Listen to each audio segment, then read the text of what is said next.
Dimitri Pavlenko. Ce matin, vous recevez le journaliste, éditeur et écrivain Bernard Lecomte. Bonjour Bernard Lecomte. Bonjour. Bienvenue sur Europe 1. Vous êtes un spécialiste de l'histoire de l'Église et du Vatican. Votre dernier livre, paru l'an dernier, France-Vatican, 2 siècles de guerre secrète, c'est paru chez Perrin. Alors, j'avais prévu, Bernard Lecomte, d'avoir cette conversation avec vous en attendant l'élection du futur pape autour des relations entre la France et le Saint-Siège. Mais voyez-vous, vous l'avez vu comme nous hier, Habemus Papam, nous avons un nouveau pape. Il a été élu finalement très rapidement, en seulement 4 tours, Francis Robert Prévost, qui s'est donc choisi comme nom de pape Léon XIV, Bernard Lecomte. Alors, on va commenter ce choix, mais d'ailleurs, peut-être commençons par dire que ce Francis Robert Prévost faisait partie de la liste des papabili, ceux qui étaient potentiellement papables, comme on dit, mais plutôt dans la catégorie des outsiders, on va dire les choses. Hein. Oui, incontestablement, il était souvent d'ailleurs en queue de liste. Mais enfin, il était là. Les bons observateurs n'avaient pas oublié cet homme-là, qui reste quand même, pour nous, soyons clairs, une surprise. La plupart d'entre nous ne le connaissaient pas, et on a été très surpris à la fois de ce choix, de la rapidité de ce choix. C'est plutôt bon signe pour l'Église. Ça veut dire que les cardinaux, au lieu d'attendre un peu, ils savent ce qu'ils font. Ils ont voté, et visiblement bien voté pour ce Léon XIV. Oui, on voit que tout le travail finalement avait dû être fait dans ce qu'on appelle les congrégations générales, c'est-à-dire ces réunions lors desquelles les cardinaux discutent pendant 10 jours, à peu près 10 jours avant l'élection du pape. Ils s'étaient quelque part organisés, mis d'accord. C'est ça aussi la démocratie au Vatican, d'une certaine manière, Bernard Lecomte.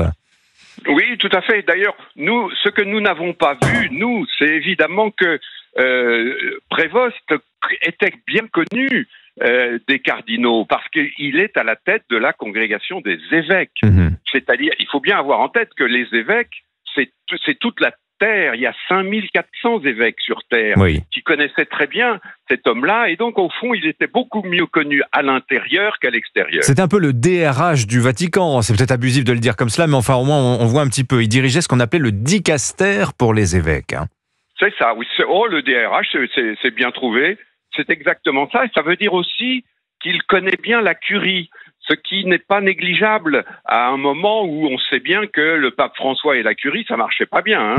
C'était vraiment une tension assez forte, et lui au moins saura apaiser les tensions avec la curie. C'est déjà ça de prix. Alors justement, vous parlez d'apaisement. Il est présenté comme tel, beaucoup dans les médias ce matin. On parle de lui comme d'un pape d'apaisement, d'un pape d'équilibre. Justement, quelle était la situation à l'intérieur de l'Église au moment de son élection, Bernard Lecomte? Vous avez parlé des tensions que François avait mis dans la curie romaine, c'est-à-dire la haute administration du Vatican. Oui, François avait d'ailleurs pour mission, lorsqu'il avait été élu, de réformer la curie. Et s'il y a quelque chose au monde de difficile à réformer, c'est bien la curie romaine, qui a quand même à peu près 2000 ans comment dirais-je, je n'ose pas dire de bureaucratie, mais pas loin. La curie romaine, c'est vraiment un pouvoir à l'ancienne. Et le pape François s'était un peu cassé la tête à changer les noms, changer les clivages, etc. Ça s'était pas bien passé. Avec Prévost, avec Léon XIV, on a l'impression que on est déjà en terre connue. Lui connaît la curie, alors que le pape François ne connaissait pas la curie au départ. Donc c'est un plus. On peut espérer au moins qu'à Rome, en effet, on soit dans une phase d'apaisement. Alors c'est un Américain, et cela aussi est une surprise, Bernard Lecomte. En quoi c'est surprenant ce choix d'un pape nord-américain après un premier pape sud-américain, son prédécesseur François? Parce que en fait, on s'attendait soit au retour à l'Europe. L'Église a été très très souvent, très longtemps européo-centrée. 200 papes sur 267 ont été des Italiens quand même dans l'histoire. Voilà. Et puis nous, notre histoire, c'est des papes italiens, un pape polonais, un pape allemand, et un pape allemand qui en plus était très très très européen. Et ensuite, enfin, un pape du Sud. Là, on a un pape qui n'est ni européen, ni vraiment complètement du Sud. C'est-à-dire qu'il est américain, né à Chicago, donc il connaît bien l'Occident. Là aussi, c'est un avantage parce qu'il va pouvoir parler à l'Église américaine. Il n'aura pas que des amis dans l'Église américaine, mais au moins il saura leur parler. Et puis, sa culture, son histoire le porte à être plus péruvien, plus sud-américain qu'américain du Nord. Et ça aussi, c'est important parce que il va marquer une continuité avec le pape François. Oui. Il va poursuivre le grand basculement vers le sud de cette Église dont on sait aujourd'hui que 80% de ses fidèles habitent dans l'hémisphère sud. Mais Bernard Lecomte, est-ce que vous voyez aussi dans le choix d'un pape nord-américain, quelque part, une réponse, la volonté de l'Église de présenter un contrepoids à Donald Trump? Est-ce que Donald Trump a quelque chose à voir avec le choix de Francis Robert Prévost, selon vous? C'est peut-être un peu trop tôt pour le dire. Le pape François était en désaccord complet avec Trump. Et on avait bien vu cette photo, la dernière photo du pape François, c'est avec le vice-président Vance. Ces deux hommes représentaient quasiment deux églises différentes. Là, avec Prévost, on a là aussi une chance d'apaiser un peu cette tension, parce que Prévost, donc, qui est à la fois américain du Nord, sud-américain, et qui va continuer la mondialisation de l'Église.